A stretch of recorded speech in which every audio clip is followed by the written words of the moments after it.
So linis na lang ako lang dito guys. Final.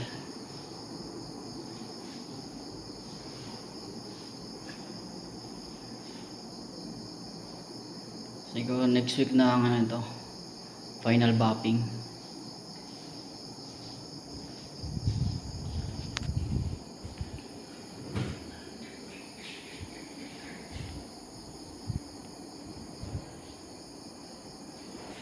Yung hood niya. Okay. Kalan. So to be continue na naman tayo next week or di pa alam, final bopping tayo guys.